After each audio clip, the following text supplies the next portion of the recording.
Hello traders, स्वागत है आप सभी का लर्न इफ ट्रेडिंग के यूट्यूब चैनल पर। और आज के वीडियो में हम लोग देखने वाले हैं साइकोलॉजी के ऊपर कुछ ऐसे इंपॉर्टेंट पॉइंट्स जो कि बहुत ज़्यादा ज़रूरी है आपके ट्रेडिंग करियर में। मैं पहले ही आपको बता देना चाहता हूं कि ये कोई रील या टिकटॉक या वीडियो नहीं है जो कि 10-15 सेकंड में आपके लिए ख़त्म हो जाएगा। तो आप कुछ अगर इंटरटेनमेंट चाहते हैं तो आप इस वीडियो को अभी यहाँ से छोड़ के जा सकते हैं। अगर आप एक इमर्जिंग ट्रेडर हैं, अगर आप ट्रेडर बनना चाहते हैं, सक्सेसफुल ट्रेडर बनना चाहते हैं, मार्केट के इस जारगन को समझना चाहते हैं, तो ही आप इस वीडियो को देखिए और पूरा स्टार्ट टू एंड तक देखिए। मैं क्लियरली बोल दे रहा हूँ ये बड़ा वीडियो होने वाला है क्योंकि बहुत सारे लोगों की ये समस्या है। तो मैंने काफ़ी सारे लोगों से बात करा है, उनके जो प्रॉब्लम्स होते हैं साइकोलॉजी को लेकर उसको नोट आउट किया है। नोट डाउन करने के बाद मैं आज ये वीडियो बना रहा हूँ। फॉर श्योर अगर नहीं चाहते हैं कि आप ट्रेडर बने, ठीक है, बहुत आप डेडिकेटेड तरीके से काम नहीं करते हैं इसके ऊपर, तो ये वीडियो आपके लिए नहीं है। अगर आप सच में ट्रेडर बनना चाहते हो, साइकोलॉजी तरीके से आपको बहुत प्रॉब्लम्स आ रही है, समझ नहीं आता है, जैसे कि अभी ये वोलेटाइल फेज चल रहा है, तो इसको किस तरह से हैंडल किया जाए, ये वीडियो आपके लिए है। ठीक है, तो इस वीडियो को पूरा देखिएगा। शुरू करने से पहले मैं हमारे स्क्रीन पर ले चलते हैं, चैनल को सब्सक्राइब और इस वीडियो को लाइक ज़रूर कर लीजिएगा। मैं इस वीडियो के दौरान आप लोगों से काफ़ी सारे सवाल पूछूंगा। मैं उम्मीद करता हूं कि आप उन सारे सवालों का जवाब देंगे कमेंट बॉक्स में और आगे बढ़ेंगे। इस पूरे वीडियो को आप प्रॉपर तरीके से देखेंगे। मैं दोबारा बोल रहा हूँ, मूवी को स्किप कर करके नहीं देखते हैं, ठीक उसी तरीके से इस वीडियो को स्किप करके मत देखिएगा। हर एक चीज़ बहुत ही ज़्यादा इम्पॉर्टेंट है, तो प्लीज़ उसको रिस्पेक्ट करिएगा और इस पूरी चीज़ों को आप देखिएगा। ये काइंड ऑफ मैं जो प्रीमियम अपने जो कोर्सेज है उसमें जिस तरह से साइकोलॉजी सिखाता हूँ वैसी चीज़ों को यहाँ पर मैं कवर करने वाला हूँ। तो इसको लेकर हम अब शुरू करते हैं। तो अब चलते हैं हमारी स्क्रीन पर, ठीक है। सो आज की जो टॉपिक ऑफ डिस्कशंस है, सबसे पहले उनको हम देख लेते हैं। पहले तो हम डिस्कस करेंगे नो नॉलेज ऑफ ट्रेंड, ठीक है। ये सारे टॉपिक्स पे आज हम डिस्कस करेंगे, आप स्किप मत करिएगा कोई भी चीज़ों को, ठीक है। बहुत ही सारे इंपॉर्टेंट पॉइंट्स को हम डिस्कस करने वाले हैं, ठीक है। इन सभी से पहले ना मैं आपसे एक चीज़ कहना चाहूँगा कि अक्सर हमने शेयर बाज़ार या शेयर मार्केट को, स्टॉक मार्केट को हमने एक और नाम से सुना है और वो है सट्टा बाज़ार। यानी कि यहाँ पे सट्टा लगाते हैं लोग, गैम्बल, बीडिंग करते हैं, कुछ इस तरह की वर्ड्स आपने सुनी होगी। और आज के ज़माने में हम जैसे टेक्निकल एनालिस्ट या ट्रेडर्स या इनफैक्ट इन्वेस्टर्स कहते हैं ये सट्टा नहीं है, ठीक है। यहाँ पे आप सट्टा नहीं कर रहे हो, आप गैम्बल नहीं कर रहे हो। लेकिन आज मैं आप लोगों के लिए ये खुलासा करना चाहता हूँ, आपको अच्छा लगे या ना लगे, ये सट्टा है, दिस इज़ गैम्बलिंग।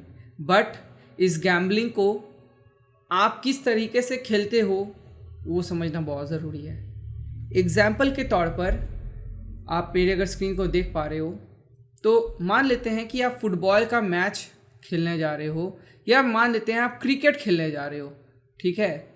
और आपने ना नी पैड्स लगाए हुए हैं, ना कोई प्रोटेक्शन लिया है, हेलमेट लिया है, ना आपका एक्सपीरियंस है, ना आपने प्रैक्टिस करा है। आपने जस्ट कल या परसों बैट उठाया है, खरीद के लाया है, उसे एक बार दो बार फील्ड में खेला है और आज आप खेलने आ रहे हो इंडियन टीम के अगेंस्ट ही, ठीक है। मान लीजिए इंडियन टीम के अगेंस्ट खेलने आते हो और आपके अगेंस्ट में कोई फास्ट बॉलर आ जाते हैं।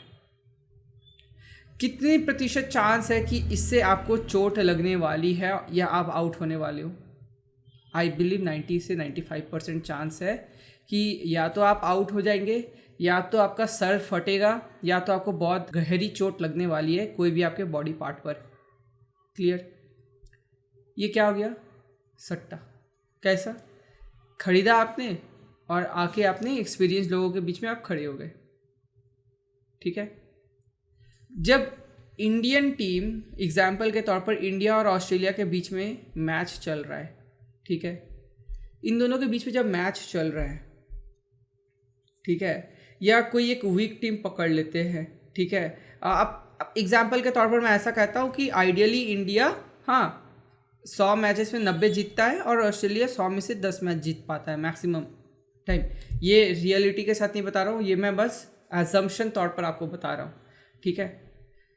तो मान लेते हैं कि ये दो टीम्स हैं, एक इंडिया और एक ऑस्ट्रेलिया, और इंडिया जो है वो स्ट्रॉन्ग टीम है, वो 100 में से 90 बार जीतती है मैच, और ऑस्ट्रेलिया जो है बेयरली 10 बार जीत पाती है, बहुत मुश्किल से वो भी।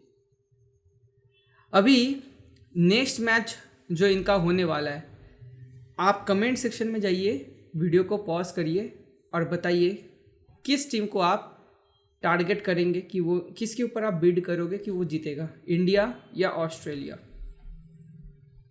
आप किस पे बिड करोगे, इंडिया पे या ऑस्ट्रेलिया पे? वीडियो पॉज करो और आप लिख लो। लिख लिया आपने? अब हाई चांसेस है कि आपने लिखा होगा इंडिया। क्यों? जाहिर सी बात है, जो रिकॉर्ड है वो यहाँ पे हमको क्या बताता है, 100 में से 90 बार इंडिया जीता है और ऑस्ट्रेलिया जो है 10 बार जीता है। ठीक है, लेकिन अब मैं अगर आपको कहता हूँ कि आप अगर बीड करते हो, अगर आप इंडिया पे बीड करते हो और इंडिया अगर जीतता है, अगर आप 100 रुपये लगाते हो तो आपको 120 रुपया मिलेगा, लेकिन हारते हो तो आपको वहाँ से आपके 20 रुपये चले जाएंगे। और ऑस्ट्रेलिया के केस में आप अगर जीतोगे तो आपको 70 रुपये मिलेंगे और हारेंगे तो आपके 20 रुपये चले जाएंगे। तो आप किसके ऊपर लगाओगे, इंडिया या ऑस्ट्रेलिया? याद रहे, अगर आप इंडिया पे जीतते हो तो आप 100 रुपये लगाते हो, हारते हो तो 20 रुपये आपके कट जाएंगे उसमें, और जीतोगे तो 20 रुपये ऐड हो जाएंगे। लेकिन अगर आप ऑस्ट्रेलिया पे लगाते हो तो हारोगे तो आप 20 रुपये आपके कटेंगे, और अगर आप जीतोगे तो आपको 70 रुपये मिल सकते हैं या 60 रुपये, एग्जाम्पल तौर पे 60 रुपये मिल सकते हैं। अब आप किस पे लगाओगे? कमेंट्स में जाके लिख लीजिए। लिख लिया? अभी क्या होगा, कुछ लोग इंडिया से अपना ऑस्ट्रेलिया पे शिफ्ट कर जाएंगे। मान लेते हैं पहले अगर 100 लोगों में से 100 लोगों ने इंडिया पे कमेंट किया है, तो अभी 100 में से 70 या 80 लोगों ने इंडिया पे कमेंट करा होगा, बाकी 20-30 लोगों ने नहीं करा होगा। और ये इसलिए होता है क्योंकि वहाँ पे दिख रहे हैं उनको कि अगर जीत जाते हैं हम तो हमको ज़्यादा पैसे मिलेंगे कंपेयर टू अगर इंडिया में हम जीतते हैं वहाँ पे हमको जो मिलने वाले हैं। क्यों? क्योंकि उनको दिखता है ऑस्ट्रेलिया 10 बार जीता है, तो उनके दिमाग में क्या चल रहा है कि अगर इस बार हम जीत गए तो हमको 60-70 रुपये मिल सकते हैं, जो कि इंडिया पे अगर हम लगाते हैं और जीतते भी है तो 82 रुपये मिलता है हमको। ये क्या हुआ? ये हुआ गैम्बलिंग, राइट? और उसी प्रकार से स्टॉक मार्केट एक गैम्बलिंग है। अगर कोई आकर अगर इस कमेंट वीडियो पे कमेंट करता है कि नहीं स्टॉक मार्केट गैम्बलिंग नहीं है, आप प्रॉपर तरीके से टेक्निकल एनालिसिस करते हो, तो ये गैम्बलिंग बिल्कुल नहीं है। तो मैं आपसे एक ही सवाल करता हूँ, क्या आप बिना एसएल लगाए 10 ट्रेड करके दिखा पाओगे? याद रखिए, वो 10 ट्रेड, जब भी आप कोई भी एक ट्रेड लोगे, आपको उसमें अपना 100% कैपिटल यूज़ करना है। अगर आपके पास 1 लाख रुपीज़ है तो आप वो 10 ट्रेड में 1 लाख रुपीज़ का पूरा सामान खरीदोगे, ठीक है? और ये ऑप्शंस जैसा कुछ होना चाहिए कि व्हेन यू मेक और यू लूज़, ठीक है? 100% इस तरह का। क्या आप ऐसा कर सकते हो कि 10 बार आप बिना स्टॉप लॉस लगाए ट्रेड करेंगे और 10 बार आप इसको करेंगे एग्जीक्यूट और आप 10 बार पास कर पाएंगे? आप बहुत अच्छे टेक्निकल एनालिस्ट हो सकते हो, लेकिन आपने ज़िंदगी में भी एक भी ट्रेडर के मुंह से ये नहीं सुना होगा कि बिना एसएल के काम मत करो, ठीक है? बिना रिस्क रिवॉर्ड या मनी मैनेजमेंट के काम मत करो। क्यों कहते हैं वो? उनको ही पता है ये सट्टा है, ये सट्टा है, ठीक है? इस सट्टे को हम तरीकों से कोशिश करते हैं जीतने का, ठीक है? वो जो तरीका है ना, वो होता है रिस्क और मनी मैनेजमेंट। स्ट्रैटेजी तो बस आपको एंट्री करने में बताता है, रिस्क और मनी मैनेजमेंट है ना, वो आपको बताता है कि आप जीत कैसे सकते हो, स्ट्रैटेजी नहीं। बात समझ रहे हैं? इसको हम और डिटेल में कवर करेंगे, ठीक है?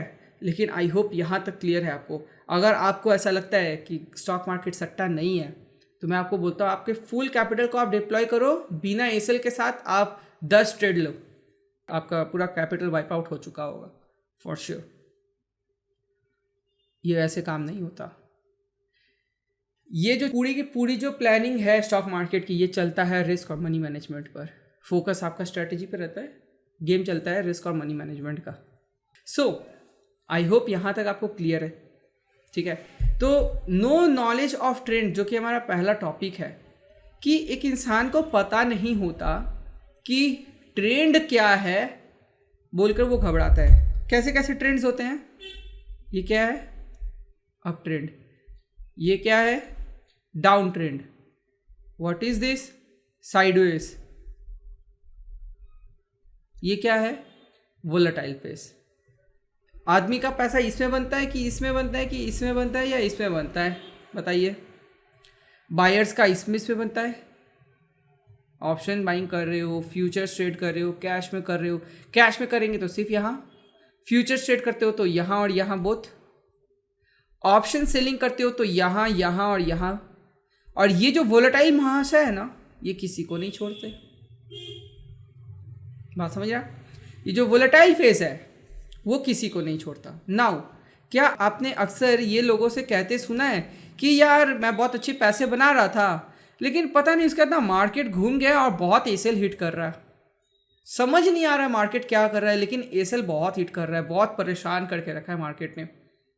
पता नहीं कब क्या ठीक होगा या नहीं होगा। क्या आपने ऐसा बोलते हुए सुना है?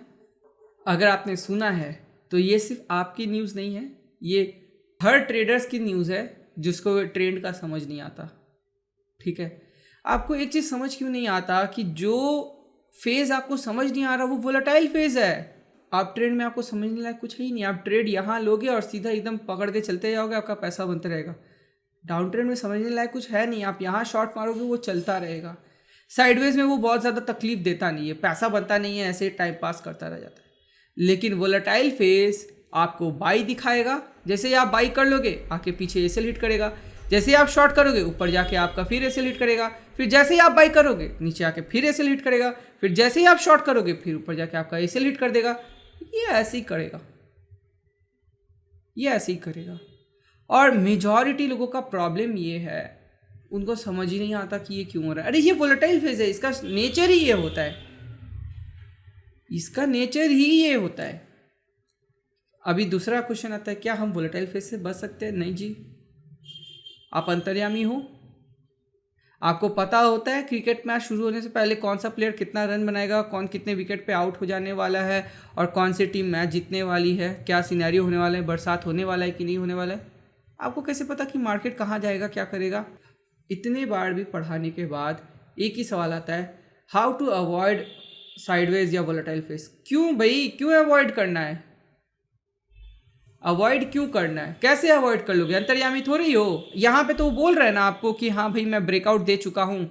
आप यहाँ बाई बनाओगे, आके एसेल हिट कर देगा। एसेल हिट जैसे किया आपको क्या लगा, अच्छा भाई ये पिछले का सपोर्ट तोड़ दिया, यहाँ शॉर्ट मारेंगे, आप मारेंगे ना अच्छे से, यहाँ क्लोजिंग भी देगा, लोअर लो फॉर्मेशन भी होगा, आपको तो शॉर्ट मारना है, आपको तो रूल फॉलो करना है।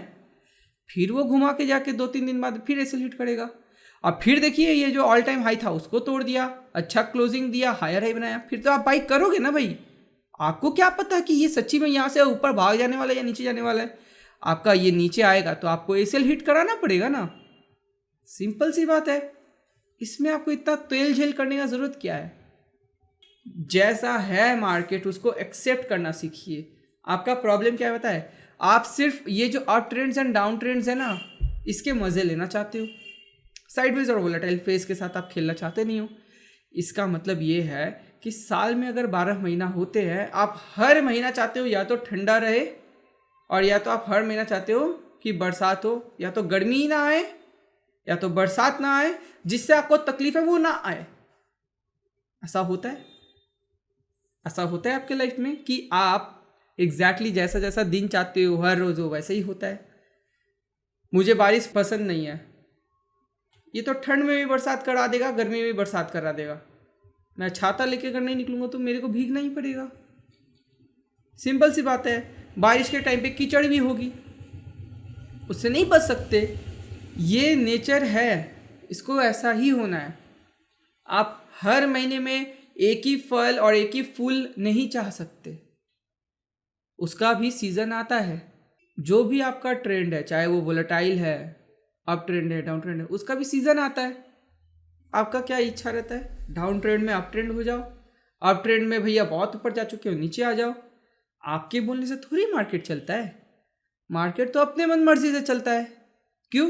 तभी तो इसको सट्टा बाजारी कहते हैं। आप खुद को कंट्रोल कर सकते हो। अगर बाहर बारिश हो रही है तो आप बारिश को कंट्रोल कर सकते हो या खुद छाता लेके निकल सकते हो। छाता लेके निकल सकते हो, राइट। कि इवन इफ अभी अगर क्लाउडी दिख रहा है नेचर और आपको बाहर जाना है और आपको भीगना नहीं है, आप क्या कर सकते हो? अपने अम्ब्रेला को लेकर जा सकते हो कि भाई भीगेंगे तो नहीं अगर बारिश आ गया तो, और अगर नहीं आया तो क्या है, 100-200 ग्राम का माल जो है एक्स्ट्रा उठाना पड़ा आपको। इससे अलावा तो और कुछ नहीं हुआ। यही चीज स्टॉक मार्केट में भी है। जैसे आप नेचर को कंट्रोल नहीं कर सकते, उसी प्रकार आप मार्केट को कंट्रोल नहीं कर सकते। जब आप जबरदस्ती मार्केट को कंट्रोल करने की कोशिश करेंगे कि ना भाई तू नीचे जा, मैं देखता हूँ तू कितना नीचे जाता है, वो इतना नीचे जाएगा कि आप फिर सह नहीं पाओगे उस दर्द को। तो पहले तो इस चीज़ को क्लियर कर लो कि वोलेटाइल फेज आएगा, ट्रेंडिंग फेज भी आएगा, साइडवेज फेज भी आएगा। आपको ये तीनों फेज झेलना पड़ेगा, जीना पड़ेगा। अगर आपको ठंड और गर्मी पसंद है तो वो दोनों आएंगे, उनके टाइम पे आ जाएंगे। लेकिन बरसात भी आएगा, उस समय या तो आपको मन नहीं करेगा, ठीक है, एनर्जी नहीं मिलेगी, खेलने जाने का मन नहीं करेगा, घूमने निकलने का मन नहीं करेगा, और कर पाएंगे नहीं आप। कई जगह पे लैंडस्लाइड्स हो रहे होंगे, बहुत सारी चीज़ें प्रॉब्लम कर रही होंगी। कुछ लोगों को तब बरसात पसंद है। तो हर एक इंसान के लिए, उनके लिए एक नेचर बनाया हुआ है।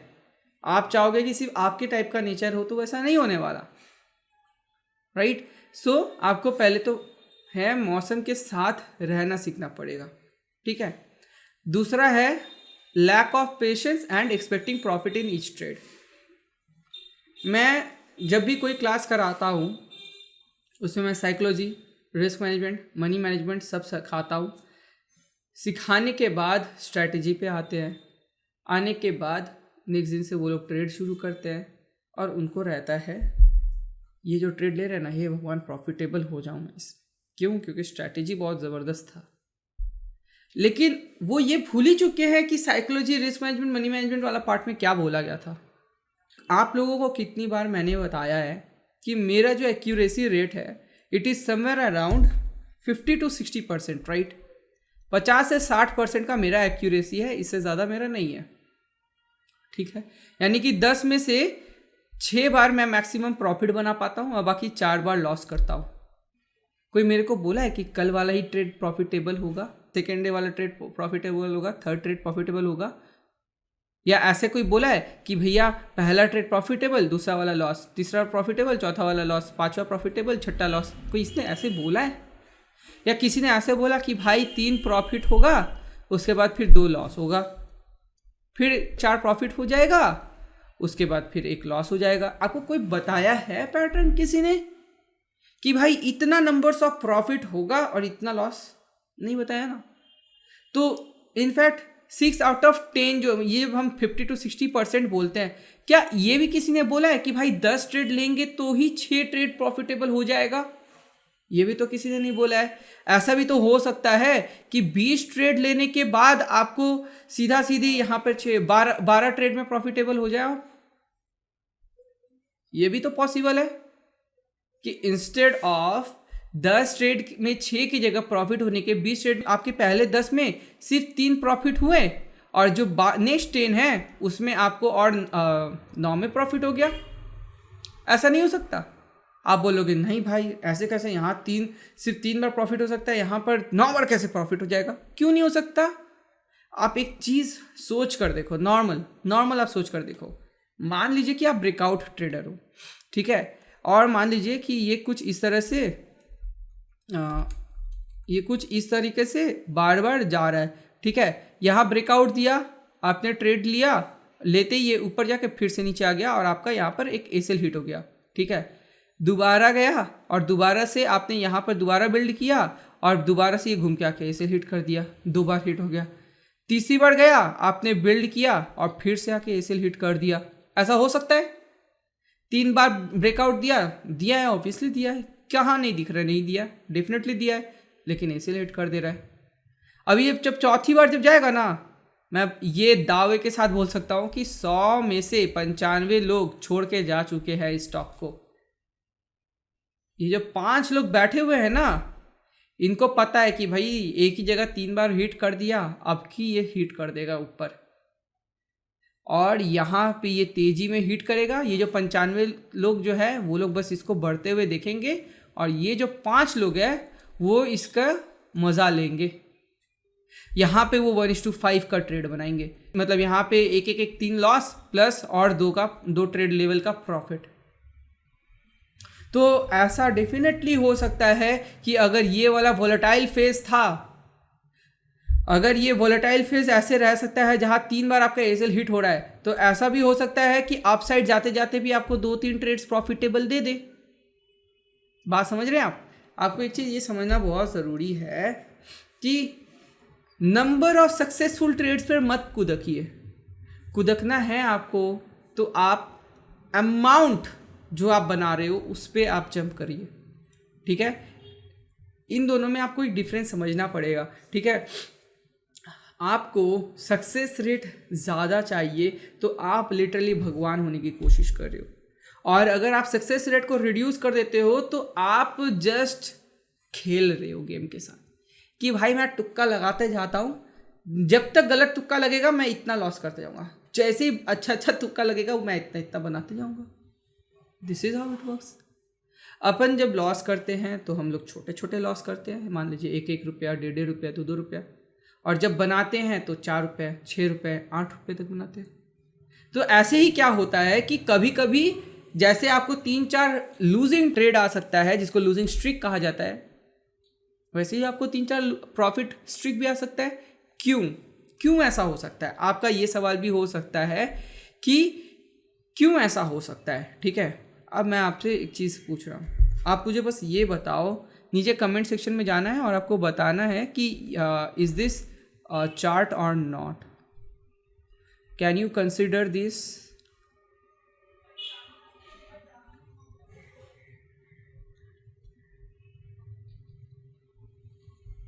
Can you consider this as a start और नॉट, कि ऐसा कोई स्टॉक ऐसा होगा? नीचे जाइए कमेंट्स में बताइए। कर लिया आपने कमेंट? अभी मान लेते हैं कि मैंने यहाँ से अपना शुरू किया ट्रेड, अभी मैं क्या देख रहा हूँ कि ये वेव बन रहा है, और मैंने क्या देखा कि हाँ भाई ये जो है ये वाला के ऊपर या नीचे ब्रेक करेगा, मैं ट्रेड ले लूँगा, ठीक है? यहाँ ये ब्रेक किया, मैंने यहाँ ट्रेड बिल्ड कर दिया, और ये घुमा के आके मेरा यहाँ पर एसएल हिट कर दिया, यस। और दोबारा से इसका हाई को फिर यहाँ ब्रेक किया है, मैंने यहाँ ट्रेड लिया, और यहाँ पे देखिए ज़बरदस्त मूवमेंट मिल गया 1:2 से 1:3 वाला, ठीक है? और डाउन साइड में फिर से घूम के जब गया वो, ठीक है, तो हमारा यहाँ से जब हमने दोबारा से इसमें अपसाइड बिल्ड किया है, यहाँ पे तो हमने शॉर्ट का 2 बार बिल्ड किया, एक बार हमको यहाँ पे इतना सा का प्रॉफिट दिखा के वो हमको लॉस दे दिया, और दूसरा टाइम हमारा 1:2 या 1:3 का टारगेट था तो वो फुलफिल हो गया, हम एग्जिट कर गए। और दोबारा से जब ये जो इसका रेजिस्टेंस था, जब इसको यहाँ तोड़ दिया, हमको दोबारा 1:2 या 1:3 का ट्रेड मिला, इतना सा का लॉस के अगेंस्ट में, राइट? हम रिस्क इतना का ले रहे थे, उसके हिसाब से हमको इतना का मिल गया, अगेन 1:2 1:3 दोबारा हो गया, दोबारा से ये इस एरिया में आया, ठीक है, दोबारा से इसको यहाँ तोड़ा, हमको लॉस हो गया, ठीक है, और फिर हमको यहाँ तक हमने मार्क किया हुआ है, दोबारा से यहाँ तोड़ा, हमको लॉस हो गया, और ये वाला जो है यहाँ तक चल रहा है, ठीक है। यहाँ पे हमको एक और लॉस हुआ, और फिर ये जब यहाँ तोड़ता है तो यहाँ पे फिर से अगेन हमको 1:2 का ऐसा प्रॉफिट मिल गया, इधर तोड़ा तो फिर 1:2 का प्रॉफिट मिल गया। नाउ पॉइंट मेरा ये है ये दिखाने का कि जब आप यहाँ एंट्री बना रहे थे, क्या आपको पता था वो घूम जाएगा? क्या आपको पता था ये जो आपने शॉर्ट करा है, क्या आपको पता है कि वो सक्सेसफुल होगा कि नहीं होगा? जब आप यहाँ पर दोबारा से शॉर्ट बिल्ड कर रहे थे तो क्या आपको पता था कि ये प्रॉफिट आपको देखने को मिलेगा या नहीं? फिर जब आप यहाँ से लॉन्ग जा रहे हो, आपको पता है कि आपको ये मिलेगा कि नहीं? आप क्या कर रहे हो? आप तो बस इतना ही कर रहे हो ना कि एक आपने जोन मार्क कर दिया है, और जैसे ही वो जोन टूट रहा है आप शॉर्ट कर दे रहे हो, और जैसे ही अप साइड में भी वो जोन टूट रहा है तो आप बाई कर रहे हो। इसके अलावा तो आप कुछ नहीं कर रहे हो। तो कुछ बार आपका एसएल हिट कर रहा है और कुछ बार आपको प्रॉफिट दे रहा है। आप देखिए यहाँ पे आपको 3 से 4 बार एसएल हिट किया तो 3 से 4 बार प्रॉफिट भी दिया है, और मैंने ये रैंडम तरीके से ये ड्राइंग बना डाला, यस। सो ये आपको क्लियर कट एक चीज़ नहीं दर्शाता कि आप जो सक्सेस के पीछे भाग रहे हो, आप सक्सेस डिफाइन कैसे करोगे अगर आपको रास्ता पता ही नहीं है? यहाँ पे आपको तो पता ही नहीं है कि वो जाएगा कि नहीं जाएगा। आपको तो बस इतना पता है कि हाँ भैया यहाँ ब्रेकआउट दे रहा है तो मैं ले रहा हूँ, नहीं चला तो उतना सा एसएल दे दिया, चल गया तो प्रॉफिट ले लिया। बट लैक ऑफ पेशेंस ये है ना कि ये जो 2 से 3 लॉस वाला सिनेरियो आता है वो झेल नहीं पाते, वही जो है रिटेलर्स झेल नहीं पाते, वो आपको झेलना सीखना है। आपको हमेशा याद रखना है कि आप रिस्क इतना ही लो जितना, अगर 6 बार भी आपको एसएल हिट कर दे या 8 बार भी एसएल हिट कर दे तो भी आप ट्रेड कर सको। जैसे आइडियली अगर मैं अपनी बात बताऊं तो मैं कम से कम इतने पैसे अलग रखता हूं कि मेरे 12 से 15 एसएल भी हिट हो जाए ना तो भी मैं अकाउंट से ट्रेड कर सकूं। लेकिन जस्ट बिकॉज आपकी माइंडसेट ऐसे रहती कि एक ऐसा ट्रेड मिल जाए कि मेरे को ज़बरदस्त सा प्रॉफिट हो जाए बोलकर आप इतना बड़ा लॉस खा जाते हो कि आप सेकंड ट्रेड करने के लायक नहीं रह जाते। लेकिन जैसा कि मैंने आपको यहाँ पर बताया कि रिस्क और मनी मैनेजमेंट जो है ना वही आपको बचा के लेके जाएगा। That is what will make you profitable in your upcoming journey, और कुछ नहीं आपको प्रॉफिटेबल बना पाएगा, नथिंग एल्स। ठीक है, स्ट्रैटेजी यहाँ पे मैंने आपको क्या दिखाया, सिंपल सा मैंने एक जोन मार्क कर दिया, जब जब उसको तोड़ रहा है मैं ब्रेकआउट ट्रेड कर रहा हूँ, एसएल हिट कर रहा है, ठीक है, जैसे ही तोड़ के जब वो खींच दे रहा है प्रॉफिट दे रहा है, राइट। सो पेशेंस मत लूज करिए। वोलेटाइल फेज में आप एक स्टॉक पे ही अगर लगातार ट्रेड करते हो, चाहे अगर बैंक निफ्टी हो, 3-4 एसएल हिट हो सकते हैं, नॉर्मल है। चाहे आप हो या कोई भी प्रोफेशनल ट्रेडर हो, अगर आप मुझे एज अ प्रोफेशनल ट्रेडर देखते हो तो ये मैं बोल सकता हूँ कि मेरे आराम से 3-4 एसएल जब वोलेटाइल फेज आता है हिट करता ही करता है। और अगर आप मुझे नहीं मानते हो तो जिसको आप मानते हो कि हाँ वो प्रोफेशनली ट्रेड करते हैं, उनका कैपिटल बड़ा है, तो उनके अकाउंट जब वो भी अगर अपना अकाउंट दिखाते हैं, जैसे मैं अपना पीएनएल वगैरह पूरा दिखाता हूँ, तो उनका भी आप एनालाइज करो कि देखो कि कितने लूजिंग स्ट्रिक्स एक बार में आते हैं। ठीक है, चाहो तो आप उनको मैसेज करो, उनसे बात करो कि आप लॉस बनाते हो या नहीं बनाते हो। ठीक है, 100% प्रॉफिटेबल वो सभी चीज़ों के पीछे मत पड़ो, पहली बात तो ये। ठीक है, और जैसे कि मैंने बताया expecting profit in each trade, जैसा कि अभी मैंने बताया कि आपको थोड़ी कोई बता रहा है कि कौन से ट्रेड पे प्रॉफिटेबल होगा। वो तो 20 ट्रेड में कोई भी 12 में आपको प्रॉफिटेबल दे सकता है या 10 में आपको प्रॉफिट दे सकता है। आपको क्या करना है, अपना रिस्क रिवॉर्ड, अपना मनी मैनेजमेंट, इसको पकड़ के बैठना है। अगर आप ये पकड़ के बैठोगे आपको कोई नहीं हराएगा मार्केट में, कोई नहीं। ठीक है, इसके लिए ज़रूरी है आपको बैक टेस्ट करना कि आपको ये समझ में आए कि हाँ आपकी स्ट्रैटेजी जो है 50% टाइम काम करती है और 1:2 या 1:3 का रिस्क रिवॉर्ड देती है। आपने एक बार बैक टेस्ट कर लिया, उसको आप फॉलो करोगे फिर आगे से। ठीक है, ओके। जो नेक्स्ट पॉइंट है वो है लुकिंग फॉर लॉजिक।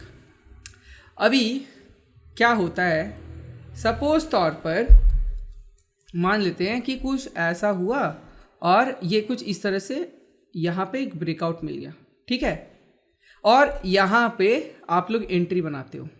अभी बिगिनर्स का क्या इशू होता है, वो यहाँ से खोलेंगे OI डेटा, वो खोलेंगे न्यूज़, और वो और भी वेरियस तरह की चीज़ें जैसे कि फिबोनाची सीरीज, ठीक है, उसके बाद फिर वो देखेंगे आपके जो पिवट पॉइंट्स होते हैं उनको, और वो हर तरीके से जस्टिफाई करने की कोशिश करेंगे कि यार तू ऊपर जा, मैंने ट्रेड लिया है, तू ऊपर जा।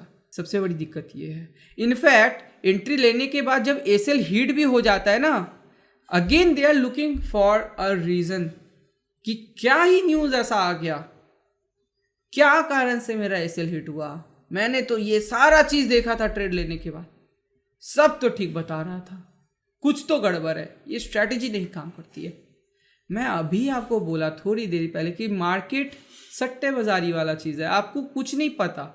आप लोग सब बोल दिया आज बारिश नहीं होगा, अचानक से शाम को बारिश चालू हो गया, क्या कर लोगे, उखाड़ क्या लोगे, आप कुछ नहीं कर सकते।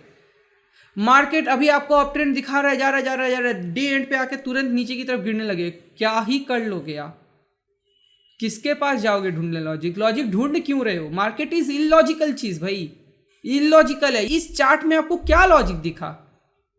जो अभी हमने ट्रेड यहां पर जो एक बैठ के ये जो चेक किया, what did you see logic in this? इसमें तो क्या लॉजिक है आपको? आप तो यहां पर जैसे ही ब्रेकआउट दे रहा है आप ट्रेड मार रहे हो, ये घुमा के एसएल हिट कर रहा है तो ठीक, और चला जा रहा है तो भी ठीक। लॉजिक नहीं है इसमें। यहाँ पे ये आपको एक बार एसएल हिट किया है, कभी 2 बार भी एसएल हिट कर सकता है, उसके बाद बड़ा नहीं है लॉजिक भाई मेरे, लॉजिक नहीं है। Stop thinking about logic. Market में लॉजिक नहीं है। सबसे बड़ा बेवकूफ़ी आपको यही लगता है कि जो ट्रेडर जो पैसे बना रहा है उसको पता है जाने किधर वाला है। अरे नहीं पता उसको, उसको बस इतना पता है कि ये मेरा स्ट्रैटेजी है ना, ये बता रहा है कि यहाँ से एंट्री है तो कर लेता हूँ, बाकी भगवान भरोसे, चला चला ना चला तो एसएल है। एसएल दे के खुश रहना सीख जाओ भाई। मैं दावे के साथ बोल सकता हूँ 1 साल में आप ट्रेडर बन जाओगे। हाँ, अगर आपको 1 महीने में बनना है तो छोड़ दो, वीडियो देख के फ़ायदा नहीं है। इतना ईजी नहीं है कि मैंने अभी आपको बोला और आप सब चीज़ को समझ जाओगे। लेकिन मैं आपको बताता हूँ, ट्रेडिंग जो है ना वो सिर्फ प्रोफेशन नहीं है, वो एक इमोशन भी है। और इस इमोशन को अगर आप कंट्रोल करना नहीं सीखोगे ना तो वो इमोशन आपके साथ खेलेगा। ठीक है, इट्स लाइक अ कैंसर। अगर आप उसको अर्ली स्टेज पे कंट्रोल करना नहीं सीखोगे, वो आपको कंट्रोल करेगा बाद में। बात समझ रहे हैं आप? और वो आपको मार भी देगा। तो आई होप आपको ये चीज़ क्लियर तरीके से समझ में आ रहा है। Stop finding any logic. ये ऊपर क्यों गया सर? मुझे क्या पता सर, मैंने कोलपाल ले लिया है, बताइए ना नीचे जाएगा कि नहीं। मैं बोला कि आपने लिया ना, आपने कोई कारण से लिया होगा, आपका कहीं एसएल होगा। अगर एसएल है तो बस मुझसे पूछे क्या होगा आपका। मैं क्या कर सकता हूँ? मैं क्या कोलपाल को नीचे पटक सकता हूँ? और मेरी इतनी हैसियत नहीं है, मैं भी रिटेलर हूँ, है ना, मेरी इतनी हैसियत नहीं है। तो मुझे बता के या मेरे से पूछ के आप क्या कर लोगे? आपका ट्रेड चल रहा है, आपने ले लिया है, आपने कोई कारण देख के लिया होगा, और वो कारण देखने के बाद आपने लिया है तो आपका एक डिसाइडेड एसएल होगा, डिसाइडेड टारगेट कुछ होगा। दोनों में से कोई भी आए निकल लो। हाँ, ऐसा मत करो कि ऊपर पहुंच गया और लालच आ रहा है कि अरे वाह 15% प्रॉफिट, एक काम करता हूँ बैठता हूँ कहीं और ऊपर चला गया। तो डिसाइड किए हो ना, कुछ ट्रेड लेने से पहले डिसाइड कर लो कि ये होगा एंट्री करेंगे, ये होगा तो एग्जिट करेंगे, नीचे में यहाँ, ऊपर में यहाँ, बस। अभी इमेजिन करो ये अगर मशीन होता और मशीन को आप बोल देते कि देख भाई ऐसा होते ही तू एंट्री ले लियो, इधर जाएगा तो आप एग्जिट करो, इधर जाएगा तो आप एग्जिट कर दो, और कुछ आपको दिमाग नहीं लगाना है। यहाँ है आपका एसएल, वहाँ है आपका टारगेट। आपको क्या लगता है वो ट्रेड लेने के बाद फीब लगाता, ओआई डेटा लगाता, फलाना ढिंगाना लगाता? वो तो एल्गो है, वो तो एल्गो ट्रेड है। वो तो देखेगा भाई ये बीच में है तो बैठा रहेगा, वो 80% पहुँचा है बैठा हुआ है, जैसे ही ऊपर पहुँच गया वो एग्जिट कर देगा। उसको इमोशन नहीं है, जैसे कि पहले मैं आपको बता रहा था। इमोशन कंट्रोल कर लो, वरना इमोशन आपको कंट्रोल कर लेगा, क्योंकि ट्रेडिंग इज इमोशनल। इमोशन ही है आपका, ये पूरा का पूरा आपका हार्ट बीट है। आप चार्ट जो मैंने अभी ड्रॉ करा ना, दिस एग्जैक्टली रिप्रेजेंट्स जैसा आपका हार्ट बीट का जो चार्ट होता है उस तरह का। सो आई होप ये पार्ट आपको समझ में आ रहा है कि लॉजिक मत ढूंढो। Trading is not logical, trading is illogical. What works in trading? Risk management, money management. समझ लो कि जब लूज़ करेंगे तो कितना करेंगे, इतना 10 बार लूज़ करने के बाद क्या ट्रेड कर पाएंगे? अगर हाँ, बस ट्रेड करो और बैठो बैठो बैठो, अपने टारगेट तक बैठो, अपने एसएल तक बैठो। थोड़ा सा इंचार, अरे लगता है एसएल हिट कर देगा, लगता है एसएल हिट कर देगा। नहीं नहीं नहीं नहीं, होल्ड करो होल्ड करो। ऊपर नीचे ही तो करता है ना वो, ऐसा तो नहीं है कि लेते शूट अप शॉर्ट रॉकेट जैसा ऊपर भागता है, नहीं ना, ऐसे करते करते भागता है ना। तो जब नीचे आएगा आपको तो थोड़ा रेड ब्लू ग्रीन ऐसा दिखते रहेगा। क्या करना है आपको? उसमें कुछ नहीं करना है, कीप काम। प्रोफेशनल ट्रेडर्स को तो आपने देखा होगा, डेस्टिनेशन ट्रेडिंग देखी होगी, लोग घूमते फिरते ट्रेड करते हैं, देखा है ना आपने। रिलैक्स्ड, अपना 2-3 बिजनेस भी कर रहे हैं, ट्रेडिंग भी कर रहे हैं, आपसे एक ट्रेडिंग नहीं हो पा रहा। आप सोचते हैं भाई कितना ही हम निकम्मा है या कितना ही हमारे ऊपर कंडीशन ख़राब है कि हमसे एक चीज़ ना हो रहा, और वो लोग इतने सारे चीज़ हंस खेल के करते हैं, क्योंकि भाई उनको पता है इसका कोई ठिकाना थोड़ी है, ये तो ऊपर नीचे करेगा। मेरे तरफ चल दिया तो अच्छी बात, नहीं चला तो एसएल है। पूरा रैंडम है, फुल्ली रैंडम है ये स्टॉक मार्केट। बस स्ट्रैटेजी ना एक डिसिप्लिन है जिसको आपको फॉलो करना होता है, ठीक है। जैसे एग्जाम्पल के तौर पर एक स्ट्रैटेजी है वेट लॉस की। क्या? सुबह उठना है, गर्म नींबू पानी पीना है, फ्रेशन अप होके 3 किलोमीटर दौड़ने जाना है। 1 मंथ करना है, आपका वेट जो है इतने किलो से रिड्यूस हो जाएगा। This is a strategy. इसको डिसिप्लिन से फॉलो करना, दैट इज इट, ठीक है। वो स्ट्रैटेजी क्या आपको वेट लॉस कराएगी? नहीं, आपका डिसिप्लिन आप वेट लॉस करवाएगा। डिसिप्लिन क्या, कितना दौड़ना है, आज नहीं स्किप कर देना है।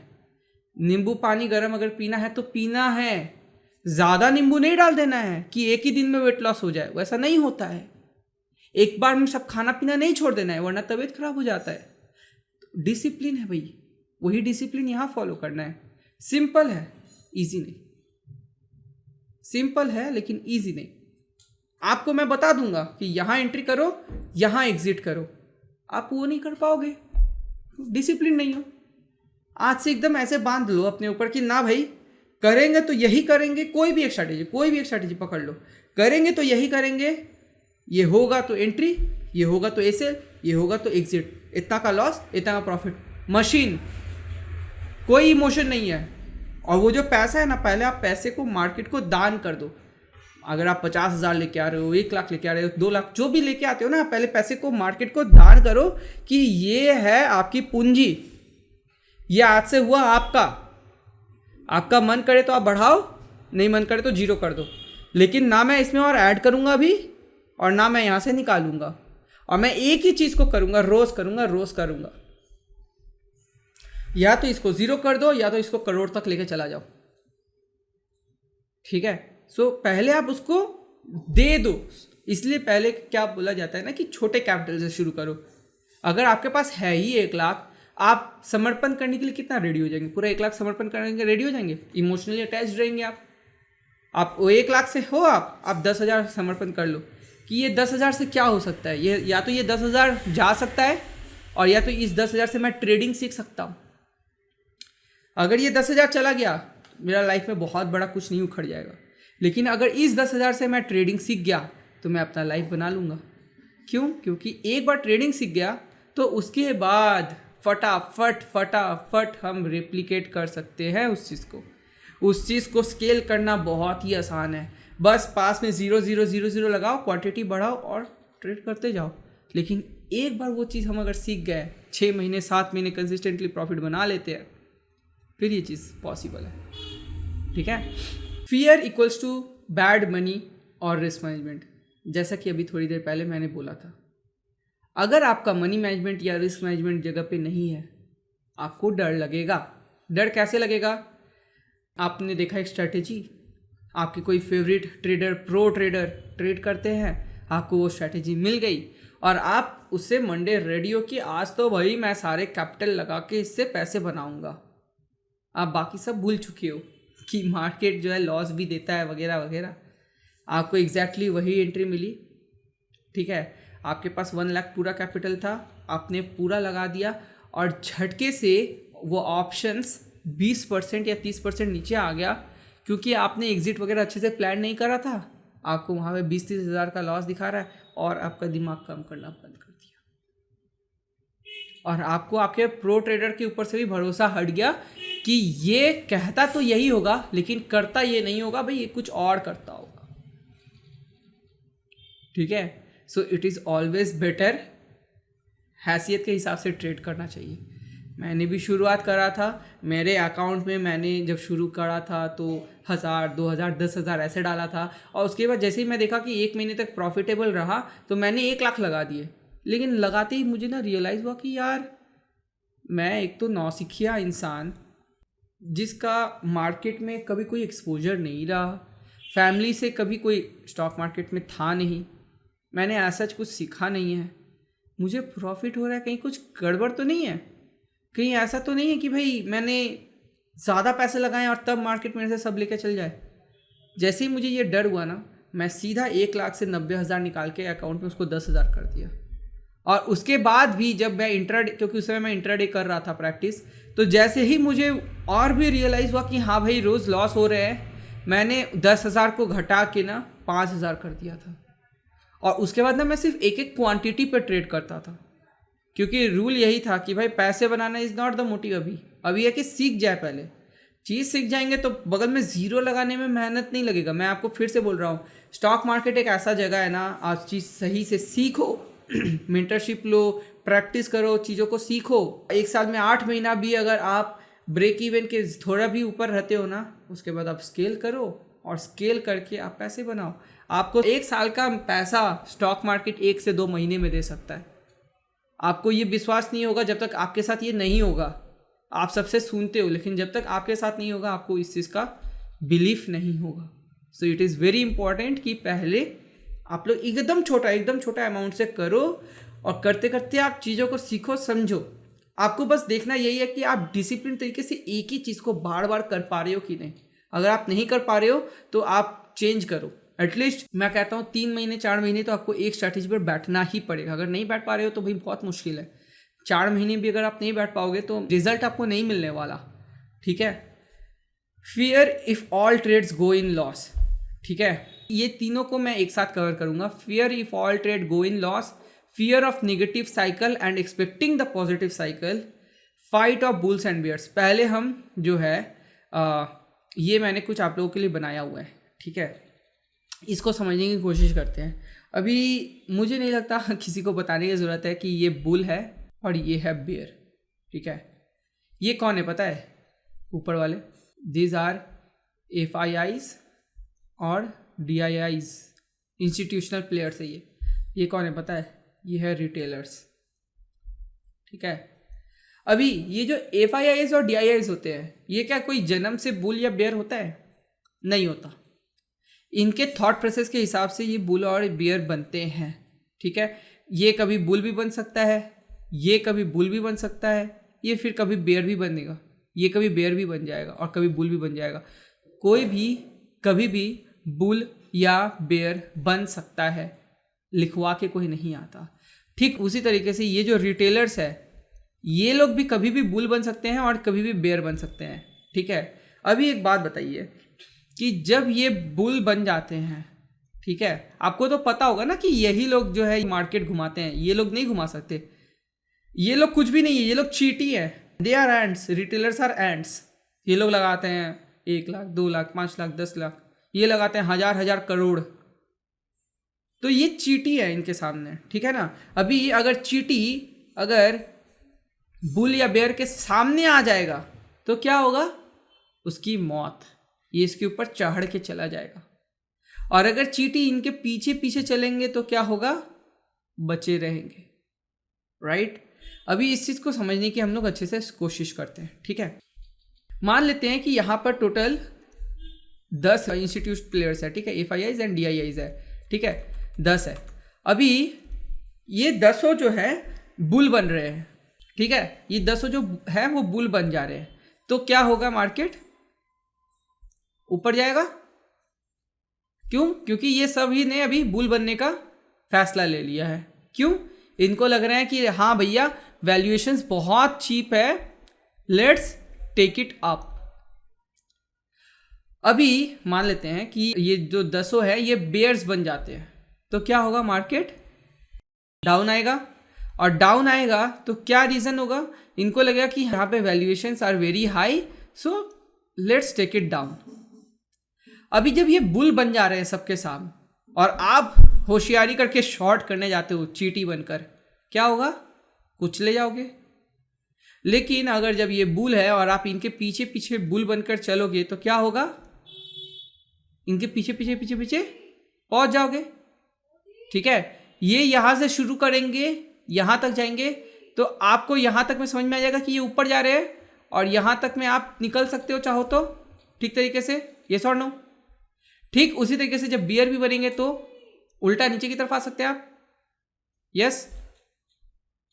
सो ये जो ओवरऑल सिनेरियो होता है ये क्या क्रिएट करता है? It creates trending market. ठीक है, बट लेट्स से कि ये 10 बुल बने और ये लोगों ने डिसाइड किया कि हम मार्केट को ऊपर लेके जाते हैं, और एक टाइम के बाद ये जो 2 है इनको फील हुआ कि भाई बहुत ओवर वैल्यूड है, यहाँ से इसको गिरा देते हैं नीचे। भाई इतना वैल्यूएशन इस स्टॉक के लिए ठीक नहीं है। ठीक है, तो क्या होगा? जैसे ही ये 2 लोगों ने यहाँ पर डिसाइड किया कि हाँ भाई यहाँ पर अब वैल्यूएशन बहुत हाई हो गई है, तो क्या होता है? यहाँ पर ये करना चालू करेंगे, सेल। राइट। और यहाँ पे क्या होगा? थोड़ा सा वोलेटिलिटी बढ़ेगी।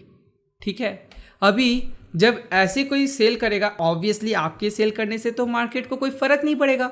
आपके सेल करने से मार्केट का चार्ट 0.1% भी मूव ना करे, ठीक है। लेकिन यहाँ पे जब बड़े बड़े दो प्लेयर सेल करेंगे तो यहाँ पे थोड़ा तो हिकअप आएगा, ठीक है।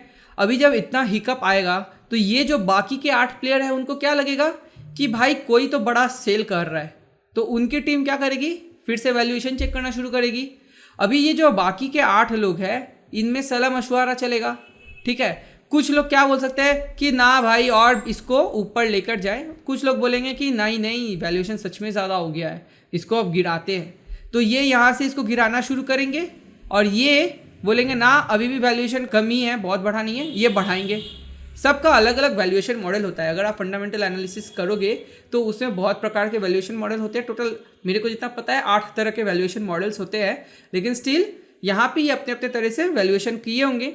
और ये लोग जो है डिसाइड कर रहे हैं कि नीचे जाए, ये लोग बोल रहे हैं कि ना ऊपर जाए। अभी इस बीच में क्या होगा, ऊपर नीचे ऊपर नीचे ऊपर नीचे होगा, ठीक है। क्यों, क्योंकि ये बेच रहा है वो खरीद रहा है, ये बेच रहा है वो खरीद रहा है, तो कभी बहुत नीचे आ रहा है कभी बहुत ऊपर जा रहा है। लेकिन इनके बीच में फंस कौन रहा है, रिटेलर। देखिए जब बुल्स और बेयर्स की लड़ाई हो रही है तो इनका भी तो खून बहेगा। आपको क्या लग रहा है जब ये वोलेटाइल फेज हो रहा है तो बड़े प्लेयर्स क्या बच जा रहे हैं? नहीं, खून तो इनका भी बह रहा है, लेकिन इनका खून बह रहा है, ये मर नहीं रहे, मर ये लोग रहे हैं। क्यों, जब ये इनके पीछे पीछे ही अगर चल भी रहे हैं, ये आके जब नीचे घसीट दे रहा है तो जिन लोग ग्रीन साइड में थे उनको ये आके दबोच दे रहा है, और जिन लोग बियर के साइड में है उनको आके ये दबोच दे रहा है। तो रिटेलर जो है ना वो मारे जाते हैं, ये पूरा डेड हो जाता है, इनका खून बहता है, दे विल ब्लीड, 100% ब्लीड करेंगे कि ये यहाँ शॉट मार रहे हैं और ये फिर और ऊपर लेके जा रहे हैं, इनका ऐसे हिट कर रहा है, फिर ये इधर से और शॉट कर रहे हैं। तो ये दोनों एक दूसरे को सबक सिखाने के चक्कर में दोनों का एसएल हिट हो रहा है, लेकिन इनका पूरा का पूरा ही अकाउंट वाइप हो जा रहा है। And this is why it is very important कि जब ऐसा वोलेटाइल फेज होता है, आपको कुछ जब नहीं समझ में आता है पोजीशन को डाउन कर लो थोड़ा। जब भी ऐसा फील हो कि भाई मार्केट नहीं समझ में आ रहा है, एक साथ 2 या 3 एसएल हिट कर रहा है, पोजीशन डाउन कर दो। और 1-2 एसएल हिट करता है, जब क्लियर कट थोड़ा सा सिनेरियो नज़र आता है कि 2 दिन से ज़्यादा अगर कंटिन्यूअस ट्रेंडिंग बनना शुरू होता है, तब आप फिर पोजीशन बिल्डअप थोड़ा सा ज़्यादा करो, ठीक है। लेकिन टिल देन क्या करना है, आपको पोजीशन को थोड़ा सा शांत कर देना है, ठीक है। सो यहाँ पे आपको क्या समझ में आ रहा है कि जब आप इसके पीछे चल रहे हो, ठीक, जब आप इसके पीछे चल रहे हो, ठीक, कब, ट्रेंडिंग में, लेकिन जैसे ही वोलेटाइल बनेगा ये आपको कुछ लेगा, ये आपको कुछ लेगा, दोनों मिलकर आपको कुछ लेंगे, आपको समझ नहीं आएगा। तो इस तरीके से बनता है मार्केट ट्रेंडिंग और वोलेटाइल, ठीक है। कब, जब दोनों को लगता है कि हाँ इसकी वैल्यूएशन कम है, इसको बढ़ाना चाहिए, दोनों मतलब सारी जो पार्टीज है वो बुल बन के इसको ऊपर लेके जाती है। जब दोनों साइड, जब सारी पार्टीज को ऐसा फील होता है कि नहीं इसकी वैल्यूएशन बढ़ चुकी है, इसको घटाना चाहिए, तब सब मिलकर उसको शॉर्ट करते हैं, तो वो डाउन साइड ट्रेंडिंग बनता है। लेकिन जब दोनों के बीच में सलाह मशवरा नहीं हो पाता है, तब हो जाता है वो वोलेटाइल फेस, और तब होती है आपका खून खराबा। तो उसमें आपको थोड़ा सा दूर रहना है गेम को, और कम उसमें इन्वॉल्वमेंट लेना है। क्या कर सकते हैं वोलेटाइल फेज में, आपको अगर बचना है तो एक ही चीज़ करिए, पोजीशन साइज डाउन कर दीजिए। ट्रेड नहीं करेंगे तो नहीं चलेगा, ठीक है। सो ये हो गया आपका पहला पॉइंट कि क्यों होता है एक ट्रेंड, क्या रीज़न से वो ट्रेंड बनता है, बनने का रीज़न क्या है, ठीक है। तो आई होप आपको fight of bulls and bears ये समझ में आ गया, ठीक है। अभी क्या है, fear if all trades go in loss, ठीक है, इसको कवर करते हैं, ठीक है। अभी आप एक चीज़ सोचो, लेट्स से ये बुल्स और बेयर्स है, ठीक है। सोच लीजिए ये म्यूचुअल फंड हाउस हो सकता है, बैंक्स हो सकते हैं, ठीक है, इंस्टीट्यूट प्लेयर्स जो भी हो सकते हैं, कुछ भी हो सकते हैं ये, ठीक है। तो इनके पास क्या है, आप ही का पैसा है। मान लीजिए इसके पास 10,000 करोड़ है, इसके पास 20,000 करोड़ है, इसके पास 5,000 करोड़ है, ठीक है, इसके पास 50,000 करोड़ है, ऐसे करके सबके पास बहुत बड़ा बड़ा पैसा है, ठीक है। अभी इनको तो पता है ना कि आपको ये जो रिटेलर्स के जो पैसे हैं इनके पास, ठीक है, फंड हाउस को आप पैसा क्यों देते हो, आपको इंटरेस्ट मिले, ठीक है। तो इनको पैसा तो देना पड़ेगा ना। मान लीजिए आपको इन्होंने बोला हुआ है 15% कि आपको वो सालाना 15% रिटर्न बनाकर देंगे। अभी इनकी खुद की एक्सपेंसेस है, राइट, इनका खुद को ब्रोकरेज वगैरह पे करना पड़ता है, करेक्ट, तो इनके खुद के एम्प्लॉयज़ है, सैलरीज है, तो बहुत तरह के एक्सपेंसेस है। तो कुल मिलाकर अगर ये खुद ही 25-30% ना बनाएंगे तो इनको तो हो जाएगा भारी नुकसान। तो पैसे तो इनको भी बनाने हैं ना, अकेले आपको बनाने हैं या इनको बनाने हैं, इसलिए तो ये मार्केट ऊपर नीचे करवाते हैं। मार्केट मूव करता है तभी इनको पैसे मिलते हैं ना। मान लेते हैं कुछ लोगों का कहना होता है कि व्हाट इफ पूरा साल वोलेटाइल ही चला जाए, हाँ, और ऐसे करते करते करते मेरा पूरा अकाउंट वाइप आउट हो जाए, मुझे सब लॉसेस हो जाए। ये कभी हो नहीं सकता। रीज़न इज इनको भी पैसे बनाने हैं। अगर ये दोनों लड़ाई करते रह जाएंगे ना तो इनको पता है कि भैया मेरा भी कैपिटल जीरो हो जाना है, इसका भी कैपिटल जीरो हो जाना है, ठीक है, और हम लोग आगे नहीं बढ़ पाएंगे। कैपिटल जीरो होए ना होए, भाड़ में जाए, लेकिन बढ़ नहीं पाएंगे। और अगर नहीं बढ़ेंगे, हमारा जो स्टॉक है, कंपनी है, उसका भी वैल्यू गिरेगा, रिटेलर्स आके पैसे मांगेंगे और गवर्नमेंट भी हमसे सवाल जवाब कर डालेगी कि क्या किया तुम लोगों ने, इतना पैसे का क्या किया। तो ये तो रिस्क नहीं ले सकते। तो कहीं ना कहीं तो इन लोगों को आना ही पड़ता है लाइन में कि हाँ भाई मैं तेरा मान लेता हूँ या तू मेरा मान ले, दोनों कोई में से कोई एक तो आकर डिसाइडिंग फैक्टर करते ही है कि एक काम करते हैं, इसको 1000 से 1500 लेके जाते हैं, फिर इसको गिरा देंगे। दोनों में जब डिसाइड हो जाता है तब जाकर फिर ये एक ट्रेंड दिखा देता है आपको, ठीक है। लेकिन क्या ये ट्रेंड, क्या ये लोग बोल कर डिसाइड करते हैं, फ़ोन करते हैं कि ये भाई मैं बुल बनाऊँ तू भी बुल बन जा? ऐसा नहीं होता है। They also look at the fundamentals and technicals, ठीक है। टेक्निकल से तो समझ में आ जाता है ना कि अगर रेजिस्टेंस तोड़ते तोड़ते जा रहे हैं तो इसको भी समझ में आता है कि हाँ भैया ये लोग ऊपर लेकर जाना चाहते हैं, ठीक है। सो ऑलवेज याद रखिएगा, अकेले आपको पैसा नहीं बनाना। अगर पूरा साल वोलेटाइल चल गया ना तो ना ऑप्शन सेलर पैसा बनाएगा, ना ऑप्शन बायर पैसा बनाएगा, ना फ्यूचर ट्रेडर पैसा बनाएगा, ना कैश मार्केट वाले पैसा बनाएंगे, तो बनाएगा कौन? और ये लोग जो बड़े प्लेयर्स हैं इनका भी दिवालिया निकल जाएगा। तो ये कभी नहीं हो सकता, ठीक है, ये कभी नहीं हो सकता, ये पॉसिबल नहीं है। इनको ट्रेंड कराना ही पड़ेगा। ऐसा हो सकता है कि 2 महीने तक ये लोग अपने सलाह मशवरा में रहे, लेकिन उसके बाद ट्रेंड करवा दे। तो हमेशा याद रखिएगा, पैसे अकेले आप बनाने मार्केट पे ना आए हो, पैसे बनाने के लिए मार्केट पे सब आए हैं, ठीक है। सो आई होप ये पॉइंट भी कवर हो गया कि fear of all trade go in loss. तो वो हो नहीं सकता कि पूरा साल वोलेटाइल रहेगा या पूरा साल ट्रेंड करते रहेगा। क्यों? जैसे ही वो बहुत ज़्यादा ट्रेंड कर जाएगा, बहुत सारे ऐसे बड़े प्लेयर्स हैं जिनको वो आँख में नज़र आएगा और वो उसको शॉर्ट मारना शुरू कर देंगे, ठीक है। ये हो गया।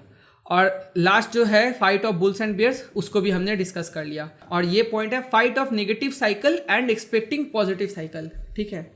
This is a very very bad thinking जो कि आप लोग में रहता है, जिसको कि ठीक करना आप ही लोग की जिम्मेदारी है। लेट से आप यहाँ सोच रहे हो कि क्या होगा अगर पूरा साल साइडवेज या वोलेटाइल चला गया, क्या होगा इफ मैं बार बार बाई कर रहा हूँ और वो सेल की तरफ जा रहा है, और मैं बार बार सेल कर रहा हूँ तो वो बाई की तरफ ही चला जा रहा है। लेकिन जैसे ही आप ट्रेड लेते हो, लेकिन ऐसा नहीं है कि आपको दिखता है कि यार ये मेरे तरह से नहीं जा रहा तो आप ट्रेडिंग छोड़ते हो, आप ट्रेड करते हो। और ट्रेड करने के बाद आप क्या बोलते हो, हे भगवान इसको प्रॉफिट दिला दे। आपका बिलीफ सिस्टम में कितना बड़ा प्रॉब्लम है, आपको ये नज़र आ रहा है। You are thinking it can go sideways whole year, it can go volatile whole year, it can go opposite to my trade every time, but you don't stop trading. Plus you always expect कि हे भगवान ये तो profit करवा दे। तो your belief system doesn't match with your thought process, with your action, ठीक है। अगर आपको लग रहा है आपके उल्टे में जा रहा है, वोलेटाइल फेज एंड ऑल है, ट्रेडिंग बंद कर दो ना। और अगर आप ट्रेड कर रहे हो तो अपना बिलीफ सिस्टम को ठीक रखो ना। दोनों नहीं है आपके पास, तो आप टिकोगे कैसे मार्केट में। सो दोस्तों, मुझे उम्मीद है कि ये जो इतना बड़ा आज मैंने साइकोलॉजी का आप लोगों के साथ ज्ञान शेयर करा है, आप लोगों ने ये पूरा का पूरा क्लास देखा, इसमें से कुछ भी आप लोगों ने स्किप नहीं करा है। और ज़रूरत पड़े ना तो इसको 2 बार देखिए और अपने सारे ट्रेडर्स जितने भी आपके फ्रेंड्स हैं उन सब के साथ शेयर करिए क्योंकि जब तक आप लोगों को ना ये मार्केट का जार्गन, ये साइकोलॉजी, ये सब जब तक आपका ठीक नहीं होगा ना, आप ट्रेड नहीं कर पाएंगे। ठीक है, आप अगर मार्केट से एक्सपेक्टेशंस बैठाओगे कि भाई ऐसा हो जा या वैसा हो जा, तब तक आपके साथ कुछ अच्छा नहीं हो पाएगा। क्योंकि आज एटलीस्ट ये मैंने आप लोगों को क्लियरली बता दिया कि market is illogical, don't find any logic over here. ठीक है, कोई लॉजिक मत ढूंढिए, आप अपना खुद का एक स्ट्रैटेजी बनाइए। नहीं बना सकते, आप उतने मैच्योर अभी तक नहीं है, कोई भी एक स्ट्रैटेजी आप बेहतर है आप कोई पेड कोर्सेज करिए, सेमिनार्स करिए और एक्सपेंसिव क्लासेस कोर्सेज करिए, क्योंकि उसकी कीमत इसीलिए इतनी ज़्यादा होती है क्योंकि वहाँ पे आपको उतना नॉलेज दिया जाता है। ठीक है, आपको मैं ये नहीं कह रहा कि इसका खरीदिए या उसका खरीदिए, इट डजेंट मैटर आप किससे सीख रहे हो, बट पहले सीखिए। और ऐसा मत करिए कि बस सीखते ही जाइए, इसका खरीद रहे हैं, पढ़ते जा रहे हैं, उसका सीख रहे हैं, उसका सीख रहे हैं, सीखने के बाद उसका यूट्यूब चैनल देख रहे हो, ऐसे नहीं करिए। कुछ भी एक या दो चीज़ को आप सीखो और उसको लगातार करो, लगातार। लॉस हो प्रॉफिट हो डजेंट मैटर, इसीलिए तो मैंने बोला इतना ही छोटा कैपिटल यूज़ करो कि उससे फिर आपको मतलब इमोशनली डिटैच हो जाए कि वो पैसा बनेगा, उससे जो बनेगा उससे मेरा कोई लेना देना नहीं है, और घटेगा तो भी लेना देना नहीं है। मैं आपको बता रहा हूँ, अगर आपके 5 या 10 रुपये का लॉस होंगे ना, आपको फ़र्क नहीं पड़ेगा। 10-12 रुपये का प्रॉफिट होगा ना, आपको उसमें कोई फ़र्क नहीं पड़ेगा, यहाँ से इंटरेस्ट ही नहीं बैठेगा। यही चीज़ अगर आप 50,000 कर दो, 50,000 का लॉस और 70-80 हज़ार का प्रॉफिट, आप पूरा पागल हो जाओगे। आपका दिमाग काम करना बंद कर देगा। अगर प्रॉफिट हो गया तो आपका दिमाग काम करना बंद कर देगा कि भाई इतना पैसा ज़िंदगी में देखा नहीं, और लॉस हो जाएगा तो हे भगवान, पूरा का पूरा कैपिटल चला गया। तो इमोशनल डेवलपमेंट करिए, पेशेंस बिल्ड करिए, एक स्ट्रैटेजी को अच्छे से तैयार करिए। और एक बहुत इंपॉर्टेंट सी चीज़ है जो कि मैं कहता हूँ काफ़ी सारे ट्रेडर्स को करने को, कि आपके ना जो रूल है उसको आप पेपर में लिख लो कि आज से मैं एंट्री इस रीज़न से करूँगा, एसएल मैं इतना लूँगा, एग्जिट में इतना करूँगा, और क्वांटिटी में इतना करूँगा, और इस पे करूँगा, इस स्टॉक पे करूँगा। और उसको ठीक अपने कंप्यूटर के सामने लगा दीजिए, या जहाँ पे आप ट्रेड करते हो, लैपटॉप या लेके जहाँ भी बैठते हो उसके सामने आप लगा दीजिए। और ट्रेडिंग से पहले एक बार उसको पढ़ लीजिए, और याद रखिए कि नहीं, उसको तोड़ना नहीं है। जो लिख दिया, अभी आपने लिखा है कि आप रोज़ निफ्टी पे ट्रेड करोगे, और सुबह उठ के देख रहे हो रिलायंस का चार्ट में ज़बरदस्त मूवमेंट दिख रहा है, तो उसमें मत चला जाना, क्योंकि आपके पेपर में वो लिखा नहीं है, और जो लिखा नहीं है वो करना मत। ठीक है, तो इसको प्रॉपर तरीके से आप करिए, और मुझे उम्मीद है कि आप एक अच्छे सक्सेसफुल ट्रेडर बन सकेंगे। अगर वीडियो पसंद आया तो लाइक ज़रूर करिएगा, इतना बड़ा आप लोगों के लिए कंटेंट बनाया है मैंने।